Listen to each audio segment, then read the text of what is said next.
and gentlemen. My name is Akinkuolie from the University of Ibadan with the matric number 185302. I'll be speaking on the topic, should corruption be tackled through morality or legality? I support morality. Corruption is defined by the World Bank as the misuse of public office for private gains. According to the African Union report, Africa loses $148 billion annually to corruption, and $55 billion out of this is enough to power the whole Africa. There is no doubt whatsoever that corruption is the biggest problem hindering our progress, and if we want a difference, it needs to be addressed. Yet, despite the plethora of anti-corruption legislation such as the Economic and Financial Crimes Commission Establishment Act, the Corrupt Practices and Other Related Offences Act, the Money Laundering Prohibition Act 2004, amongst others, corruption is still predominant. Thus, morality is a better tool to tackle corruption than legality. First, the role of parents, schools, civil and religious societies who are custodians of morality cannot be overemphasized in their influence over the lives and decisions of people. Therefore, the character and moral education of children and youth who eventually become leaders and those in public office is a better way to tackle corruption from the roots before it becomes grounded in the system.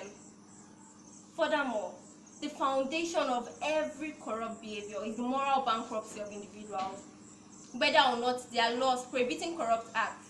In the absence of a moral belief against them, these laws only make defaulters more careful or fearful, but not stop. In fact, Olaf Wingstrom, a professor of criminology in the University of Cambridge, explicitly stated that the difference between those who are criminals and those who are not is that the law-abiding have internalized moral constraints. Ladies and gentlemen, leaving the fight against corruption to legality is simply giving room for long court processes, delayed justice, inefficient prosecution, and worst of all, bribery and corruption in the judicial system. Finally, I want us to understand that law is a codification of morality. Corruption is the moral wrongdoing that law seeks to support.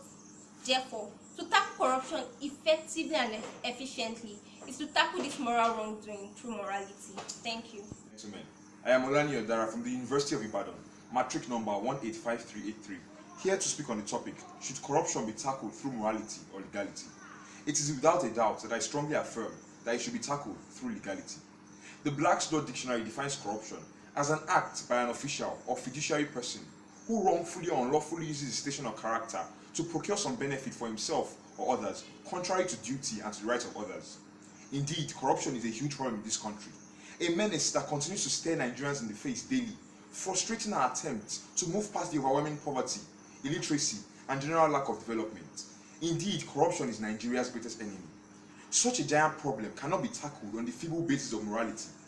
We all know that morality differs from person to person, and so what is wrong to Cassandra might be perfectly okay to Toby. It is perfectly possible that Musa genuinely believes that there is nothing wrong in giving a public official some money for coke or credit, just so he can jump the line and get his international passport faster than those who have been there before him. Would we really stake this battle against corruption on the off chance that Emeka was raised properly and he will not go against his home training? What happens when Emeka suddenly wakes up at 30 and realizes that home training is not going to pay the bill or buy him his dream G-Wagon? What happens when Emeka's need or Emeka's greed overshadows his conviction? The law, on the other hand, does not depend on individuals. Whether you are poor or you are rich, whether you were raised properly or not, our laws remain rigid and impartial, clearly spelled out in black and white, waiting and ready to punish anyone who will take the path of corruption. This makes the law better suited to tackle corruption, thus justifying my claim that corruption should be tackled through legality. My opponent may say that it is morality that enables people to uphold the law. However, it would seem that many scholars and academics disagree with this line of thought. According to an article published on www.psychologytoday.com on the 25th of August 2016, it was stated that many scholars and academics all over the world have agreed that the top two reasons why people uphold the law are 1. Fear of punishment or sanction, and 2. Genuine belief in or respect of the legitimacy of the authority of the law. Aristotle summarized this first point beautifully when he said, "I do what others do without being commanded, only from fear of law." This shows that morality is not even needed at all, and people will actually obey the law just because they are scared of punishment. In conclusion, ladies and gentlemen, in order to tackle the menace of corruption, we need a weapon that is uniform, that is unwavering, and that is strict. We need the weapon of the law.